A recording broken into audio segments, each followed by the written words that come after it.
بڑی جلدی ہے شوہر نامدار کا فون سننے کی۔ اس کا لہجہ بظاہر شرارتی تھا، لیکن زینب جانتی تھی کہ وہ طنز کر رہی ہے۔ تم مجھے چائے کی آفر کر کے آئی تھی؟ وہ سادہ لہجے میں بولی۔ میں نے سوچا شاید تم چائے بنا کر میرا انتظار کر رہی ہوں گی۔ ہاں ضرور، تم بیٹھو، میں چائے بناتی ہوں۔ اماں کو تو میں نے چند ضروری اشیاء لینے کے لیے مارکیٹ بھیجا ہوا ہے، تب تک فون بھی آ جائے گا۔ وہ ہمیشہ زینب کو اپنے ساتھ کچن میں ہی لے جایا کرتی تھی، لیکن آج وہ اسے وہیں ڈرائنگ روم میں بٹھا کر چلی گئی۔ زینب صوفے کی پشت سے سر ٹکا کر اس کے رویے کے متعلق سوچنے لگی۔ ٹیلی فون کی بیل نے اسے خیالات سے چونکا دیا تھا۔ وہ فوراً ہی اٹھ کر فون تک پہنچی تھی۔ ہیلو ہیلو زینو، کیسی ہو؟ دوسری جانب سے احسن نے اس کی آواز پہچان کر کہا تھا۔ جی میں ٹھیک ہوں، آپ کیسے ہیں؟ وہ آہستگی سے بولی۔ بس جناب، چلا رہے ہیں کام، وہ قدرے بشاشت سے بولا۔ مزدور لوگ ہیں، ہر حال میں خوش۔ کیسے فون کیا؟ خیریت ہے نا؟ ہاں خیریت ہی ہے، دراصل کام کچھ طویل ہو گیا ہے، لگتا ہے چند دن مزید لیٹ ہو جاؤں گا۔ تمہاری جانب سے فکر ہو رہی ہے، اکیلے کیسے گزارا کرو گی؟ اس کے لہجے میں تشویش در آئی تھی۔ او احسن، اسے شدید قسم کی کوفت نے آن گھیرا۔ کچھ تو میرا خیال کیجئے، کس قدر بوریت ہے اور آپ مزید دیر سے آنے کی نوید سنا رہے ہیں۔ میرا تو کوئی میکا بھی نہیں جو اس قسم کی صورتحال میں وہاں چلی جاؤں۔ یار تم سے کہا تو تھا چلو میرے ساتھ، لیکن جو یہ ضد ہے نا تمہارے اندر، یہ سارا کام خراب کر دیتی ہے۔ اب دیکھو میں یہاں بور ہو رہا ہوں اور تم وہاں، ساتھ مل کر بور ہونے میں جو مزہ ہے وہ علیحدہ علیحدہ کہاں۔ زینب ہولے سے ہنستی۔ خیر یہ کہو کسی طرح کی کوئی پریشانی تو نہیں ہے نا؟ نہیں نہیں، سب ٹھیک ہے، آپ فکر مند نہ ہو۔ کیا لاؤں تمہارے لیے؟ جو آپ کا جی چاہے۔ اچھا پھر میں دہی بھلے اور سیری پائے لے آتا ہوں گا، پھر شکایت مت کرنا۔ اچھا، وہ ہنستی۔ خدا حافظ۔ خدا حافظ، بہت سا پیار۔ لائن منقطع ہو گئی تھی۔ وہ فون رکھ کر پلٹی تو چونک اٹھی۔ رملہ چائے کے برتن میز پر رکھے صوفے پر بیٹھی تھی۔ نہ جانے وہ کب چلی آئی تھی۔ اس کے وال ٹو وال بچھے دبیز قالین کسی کی آمد کا پتہ نہ چلنے دیتے تھے۔ ہو گئی بات؟ وہ ناخن دیکھتے ہوئے پوچھنے لگی۔ ہاں ہو گئی۔ وہ گہرا سانس بھر کر بیٹھ گئی۔ کوئی خاص بات؟ نہیں، خاص بات کیا ہونی ہے، کہہ رہے تھے کچھ دن اور لگ سکتے ہیں، فکر مند نہ ہوں۔ فکر مند؟ رملہ نے ہلکا سا کہا لگایا۔ تم نے بتایا نہیں کہ تم بالکل فکر مند نہیں ہو، بلکہ بہت خوش ہو۔ ہاں ٹھیک ہی ہے، سکندر علی چیز ہی ایسی ہے، بندہ خود کو ہواؤں میں اڑتا محسوس کرتا ہے۔ رملہ، زینب تنبیہی آواز میں بولی، یہ مت سمجھو کہ میں تمہاری الٹی سیدھی ہر بات کو خاموشی سے سہ لوں گی۔ آخر تم کیا سوچ کر یہ سب کچھ بول رہی ہو جس کا مطلب شاید تمہیں خود بھی نہیں پتا۔ نہیں زینب، رملہ بے حد سنجیدہ ہو گئی، میں جو کچھ بھی کہہ رہی ہوں اس کا مطلب میں اچھی طرح سے جانتی ہوں، لیکن میں کیا غلط کہتی ہوں؟ کب تک تم چہرے پر جھوٹی پارسائی کا یہ نقاب ڈالے رکھو گی؟ کیا یہ جھوٹ ہے کہ تم اور سکندر میری نظروں میں دھول جھونک کر میرے گھر میں ہی محبت کی پینگیں بڑھاتے رہے ہو؟ جھوٹ، سراسر الزام۔ زینب چیخ اٹھی۔ کیا یہ بھی جھوٹ ہے کہ وہ ہر موقع پر تمہیں کارڈز، پھول اور نہ جانے کیا کیا کچھ دیتا رہا اور تم اس کے تحائف خوش دلی سے وصولتی رہیں؟ میں نے ہمیشہ تمہیں آگاہ کیا تھا رملہ، اس کی بھیجی ہوئی ہر چیز دکھائی تھی، وہ احتجاجاً بولی۔ ہاں، وہ زہر خند لہجے میں بولی، تو میں اس لاکٹ کے جسے تم نے اپنے شوہر کا دیا ہوا گفٹ قرار دیا تھا۔ میری آنکھوں میں آنکھیں ڈال کر جانتی ہو زینب بیگم، کسی مرد کی تحفتاً دی ہوئی چیز کو عورت قبول کرے اور اسے پہن کر گھومے تو اس کا کیا مطلب ہے؟ اس پر زینب کچھ بھی نہیں بولی، اس کی نظریں چھپ گئی تھیں۔ میرے ذہن میں کوئی غلط خیال نہ تھا رملہ، پھر بالآخر وہ کمزور لہجے میں بولی تھی، میرا یقین کرو۔ ہاں بہت خوب، رملہ طنز سے مسکرائی۔ بہت صاف دل ہے نا تمہارا، ویسا ہی صاف ستھرا ذہن بھی تو۔ پھر تم نے اپنے شوہر سے کوئی بات نہ چھپائی ہوگی، اسے بھی سکندر کے تحائف کے متعلق بڑی صفائی سے بتایا ہوگا اور اس نے خوش دلی سے تمہیں اجازت بھی دی ہوگی یہ تحفے برتنے کی، ہے نا؟ زینب غصے سے کھڑی ہو گئی، اس کا پور پور کانپ رہا تھا۔ رملہ کے الفاظ برچیاں بن کر اس کے اندر گڑ رہے تھے۔ رملہ تم اچھی طرح سے جانتی ہو تمہارا بھائی ہی میرے پیچھے پڑا ہوا تھا، تب تمہیں میری باتوں کا یقین نہیں آتا تھا، اسے بہت پاک باز اور دیوتا جانتی تھی تم۔ پھر وقت نے تمہیں دکھایا کہ میں سچ کہتی تھی، اور آج بھی میں تم سے کہتی ہوں کہ مجھے تمہارے بھائی سے یا تم سے کچھ لینا دینا نہیں ہے۔ میں کل تمہارے ساتھ محض اس لیے جانے پر رضامند ہوئی تھی کہ تمہاری موجودگی میں اسے سمجھا سکوں اور اس کا وہ لاکٹ واپس کر دوں، لیکن تمہارا رویہ تو کسی، وہ لب بھینچ کر اس گالی کو روک پائی جو اس کے لبوں سے نکلنے والی تھی، لیکن پھر بھی رملہ اس کا مطلب سمجھ گئی تھی۔ اس کی رنگت سیاہ پڑ گئی۔ شٹ اپ زینب، وہ دانت پیس کر بولی، ایک لفظ آگے نہیں، میں اچھی طرح تمہاری پارسائی کے اس ڈھونگ کو سمجھ چکی ہوں۔ اندر کچھ باہر کچھ. سکندر علی کی وجہ سے تم اپنے شوہر کے ساتھ نہیں گئی تاکہ اس کی غیر موجودگی میں یہاں خوب دوستانہ بڑھا سکو. اسے فون پر سب ٹھیک ہے سب اچھا ہے کا راگ سناتی ہو اور آدھی آدھی رات تک غیر مرد کے ساتھ باہر گھومتی پھرتی ہو. یہی تمہاری وہ پارسائی ہے جس کا یقین دلا رہی ہو مجھے. اگر تم جانے سے انکار کرتی تو کوئی طاقت نہیں تھی زینب جو تمہارا ہاتھ کھینچ کر تمہیں اس گاڑی میں بٹھا سکتی. لیکن تمہارے تو اپنے دل میں چور ہے، تم کیا انکار کرو گی؟ زینب کا جی چاہا کہ وہ چائے کی گرم کیتلی اٹھا کر رملہ کے اوپر انڈیل دے. اپنے جذبات پر قابو پانا اس کے لیے دشوار ہو گیا تھا. لعنت ہو تم پر لعنت. کپ کپاتی ہوئی آواز میں وہ بس اتنا ہی بول پائی، پھر تیزی سے چلتی ہوئی اس کے گھر سے نکل آئی. گھر تک آتے آتے جتنی گالیاں اسے یاد تھیں وہ سب کی سب اس نے رملہ کو دے ڈالی تھیں. اس کا بس نہیں چل رہا تھا کہ وہ اس عورت کا خون کر ڈالتی. Be B G. جمیلہ اس کے چہرے پر نگاہ ڈال کر پریشان ہو اٹھی. خیر ہے آپ کو کیا ہوا ہے؟ جمیلہ ٹھنڈے پانی کا جگ بھر لاؤ. وہ اپنے کمرے میں گھس گئی. پنکھا فل سپیڈ پر چلا کر وہ گرنے والے انداز میں بیڈ پر بیٹھی تھی. سامنے آئینے میں اسے اپنا چہرہ لال انگارے کی مانند دکھائی دے رہا تھا. جمیلہ پانی لائی تو وہ ایک سانس میں آدھا جگ خالی کر گئی. گھر بلا کر میری بےزتی کی ہے تم نے رملہ بیگم، یہ حساب یاد رکھنا تم. وہ تیش کے عالم میں سوچ رہی تھی. اگلے روز نہایت غیر متوقع طور پر سکندر علی آیا تھا. جمیلہ نے جب زینب کو اس کی آمد کے بارے میں بتایا تو وہ چند لمحوں کے لیے گمسم رہ گئی. وہ ڈرائنگ روم میں بٹھا دوں جی انہیں؟ وہ اسے خاموش دیکھ کر سوچنے لگی. ہاں اس نے سانس بھری تھی. بٹھاؤ میں آتی ہوں. ایک نگاہ اپنے کپڑوں پر ڈال کر وہ اٹھ کھڑی ہوئی تھی. بال بنا کر وہ کمرے سے نکلی اور جمیلہ کو چائے کا کہتی ہوئی ڈرائنگ روم میں چلی آئی. ہیلو زینب. وہ اسے دیکھ کر کھڑا ہو گیا اور پھر بھرپور انداز میں مسکرایا. تشریف رکھیے. وہ بے حد سنجیدہ تھی. ضرور. میرا آنا مائنڈ تو نہیں کیا تم نے؟ وہ بیٹھتے ہوئے بولا. زینب گہری سانس بھر کر رہ گئی. آپ کو اس طرح یہاں نہیں آنا چاہیے، وہ دبے دبے انداز میں بولی تھی. میرے لیے پرابلمز ہو سکتی ہیں. ہاں جانتا ہوں. وہ کچھ سوچنے لگا. سگار پی سکتا ہوں اگر تم مائنڈ نہ کرو تو. زینب کی جانب سے کسی جواب کا انتظار کیے بنا وہ سگار نکال کر سلگانے لگا تھا. اس کی آنکھوں میں کسی گہری سوچ کی پرچھائیں تھی. زینب کو نہ جانے کیوں وہ آج کافی پختہ عمر کا لگا. شاید اس کی سنجیدگی کی وجہ سے وہ چپ چاپ اسے دیکھتی رہ گئی. میں دراصل رملہ کی جانب گیا تھا. پھر وہ بولا. مجھے علم ہوا ہے کہ تم دونوں کے مابین کچھ کھٹ پٹ ہو گئی ہے. آپ کی بہن نہایت بدتمیز اور بد اخلاق ہے. زینب سلگ اٹھی تھی. اسے علم نہیں کہ کس سے کس طرح سے بات کرنی چاہیے اور کون سی بات کرنی چاہیے اور کون سی نہیں. جو اس کے منہ میں آتا ہے وہ کہتی چلی جاتی ہے. آپ کے حوالے سے مجھ پر جھوٹے الزامات عائد کرتے ہوئے اسے شرم آنی چاہیے تھی. بہرحال مجھے بہت افسوس ہوا ہے اور رہے گا. اوہ زینب پلیز. وہ پریشان نظر آیا. اس کی جانب سے میں تم سے معذرت خواہ ہوں. رملہ بہت احمق لڑکی ہے. وہ بدتمیز اور بد اخلاق ہے. زینب نے زور دیا. دراصل وہ اس ساری صورتحال سے ڈپریسڈ ہو گئی ہے. وہ شاید اس کی سائڈ لے رہا تھا. کیسی صورتحال؟ زینب برہم تھی. ہر طرح کی صورتحال کے ذمہ دار تو آپ اور آپ کی بہن ہیں. میرا بیچ میں کہیں کوئی قصور نہیں نکلتا.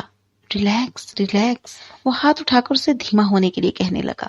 زینب کو احساس ہوا کہ وہ جوشی جذبات میں آ کر آواز بلند کر رہی تھی. وہ قدرے شرمندہ ہو کر خاموش ہوئی. اسی دوران جمیلہ چائے کی ٹرے لیے اندر داخل ہوئی تھی. دونوں نے ہی اس کی موجودگی میں گفتگو سے اعتراض کیا. جمیلہ چائے بنا کر چلی گئی تو زینب اپنے کپ میں چمچہ ہلاتے ہوئے کچھ سوچنے لگی. دیکھو زینب، میں یہ تو نہیں کہتا کہ رملہ اپنی جگہ درست ہے یا جو کچھ اس نے تم سے کہا وہ حقیقت ہے، لیکن یہ بھی تو دیکھو کہ اچانک یہ سب کچھ جان کر اسے دھچکا لگنا لازمی تھا. وہ ڈپریسڈ ہو گئی کہ اس پر اعتبار نہیں کیا گیا. سکندر صاحب میری پوزیشن خراب مت کیجیے پلیز. اس نے احتجاج کیا. آپ کے کہنے کا مطلب تو یہ نکلتا ہے کہ میں آپ کے ساتھ انوالو رہی ہوں. اس سے چھپ کر. میں تو بہرحال انوالو رہا ہوں. وہ آہستگی سے مسکرایا. اور میں یہ بھی سمجھتا ہوں کہ تم محض دنیا سے ڈرتی ہو، ورنہ ناپسند مجھے تم بھی نہیں کرتی. میں فی الحال کچھ کہنے کی پوزیشن میں نہیں ہوں. زینب نے سر جھکا لیا. سوچ لو زینب، اچھی طرح غور کر لو. میں تمہیں جبرن قائل نہیں کر رہا ہوں، لیکن حقیقت یہی ہے کہ یہاں تمہارے لیے کچھ بھی نہیں ہے. تمہارا یہ مقام نہیں ہے جہاں تم موجود ہو. جب کبھی بھی تم نے اس بات کو سمجھ لیا تم مجھے یس کہو گی، اور پھر اس کے بعد ہمیں رملہ کی ضرورت نہیں ہوگی. بس میں تمہیں یہی بات سمجھانے کے لیے آیا ہوں. اس سے مخالفت مت مول لو. یہ بات آپ نے اپنی بہن کو نہیں سمجھائی؟ وہ تب کر رہ گئی تھی. سمجھائی ہے بابا، اسے بھی سمجھائی ہے. اس سے کہا ہے کہ وہ فوری طور پر تم کو سوری بولے، تم سے ایکسکیوز کرے اور وہ آئے گی. مجھے یقین ہے وہ میری باتوں کو کبھی رد نہیں کرتی. زینب خاموش بیٹھی کچھ سوچتی رہی. نہ جانے کیوں آج میر سکندر علی کی باتیں اسے ایک اندیکھے جال کی مانند محسوس ہو رہی تھی. ایسا جال جو اسے چاروں جانب سے جکڑتا جا رہا تھا. اسے راہ فرار مل ہی نہیں پاتی تھی. کیوں کیوں یہ مجھے باور کرانا چاہتا ہے کہ میں بھی یہ سب کچھ چاہتی ہوں؟ وہ پریشانی سے سوچ رہی تھی، کیا اسے کالا جادو آتا ہے؟ کیا یہ ہپناٹائز کرنا جانتا ہے؟ میں کچھ نہیں سمجھ پاتی کہ میری اپنی مرضی کیا ہے، میں در حقیقت کیا چاہتی ہوں، میں اس کے کہے پر کیوں چل پڑتی ہوں؟ پریشان مت ہو زین، وہی ہوگا جو تم چاہو گی۔ وہ بولا تو زینب چونک اٹھی تھی۔ جی میں چلتا ہوں۔ وہ کھڑا ہو گیا۔ رملہ جلد آئے گی، پلیز تم اسے معاف کر دینا، وہ احمق ہے اور جذباتی، میں اسے مزید سمجھا دوں گا۔ وہ باہر نکل گیا۔ زینب کو ڈر لگنے لگا، وہ بری طرح سے خوفزدہ ہو گئی تھی۔ اسے ایک انجانا جال اپنے ارد گرد سمٹتا محسوس ہونے لگا۔ آج اسے میر سکندر علی کے خیال سے ہی خوف آ رہا تھا۔